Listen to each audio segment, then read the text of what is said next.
Legend says the greatest conqueror in human history was once a starving boy, abandoned on a frozen steppe, with nothing but hatred and fear in his heart.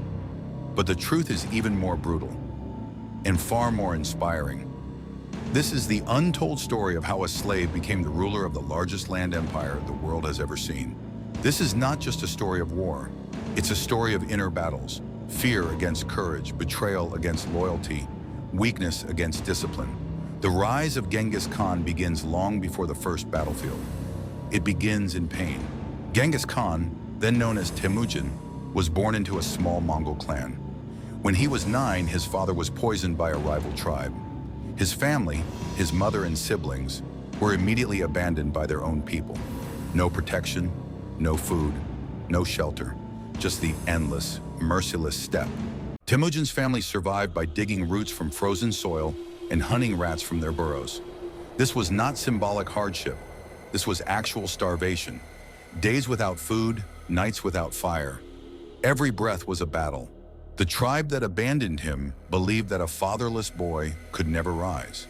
They believed he would die quietly, forgotten by history. But hardship did not break Temujin. It sharpened him. In his early teenage years, Temujin was captured by the Taichin, a rival clan. They enslaved him, locked his neck with a wooden collar, and kept him under guard like an animal.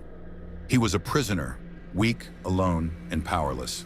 But one night, a guard made a mistake. The guard was kind, too kind, and Temujin took the chance. He broke free, hid in a riverbed, and crawled through the darkness until he vanished from the Taichin camp. This escape was not just physical, it was mental. It taught him that no cage is unbreakable. After escaping, Temujin didn't return as a frightened boy. He returned with a purpose: to rebuild his clan, to reclaim his identity, to become more than what the world told him he could be. Temujin began calling back families who were abandoned and mistreated by the old tribal system. He didn't lead with fear like other chiefs. He led with loyalty, fairness, and opportunity. This attracted followers who had never been respected before. His small community grew. Hunters, herders, ex-slaves, orphans. People who had been overlooked became his most loyal warriors. Temujin understood something powerful. People fight hardest for the leader who sees value in them. His childhood friend Yamuka, once his sworn brother, became his greatest rival. Yamuka represented the old world of Mongol nobility and hierarchy. Temujin represented a new world: merit, discipline, and equality. Their conflict would shape Mongolia's destiny. Temujin's forces fought with terrifying speed. His men were disciplined and fiercely loyal. Unlike other tribes, Temujin rewarded skill, not birth. A common herder could rise to become a general. Tribe by tribe, Temujin defeated or united them. He offered allies protection and justice. He offered enemies a choice: join or fall. The once fragmented steppe slowly came under his banner. In 1206, at a great gathering called the Kurultai, all the tribes declared Temujin the universal ruler. He was given a new name, Genghis Khan, meaning the Oceanic King, a ruler whose power has no boundaries.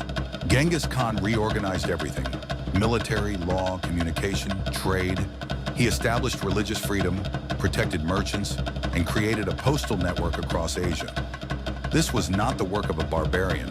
It was the work of a visionary.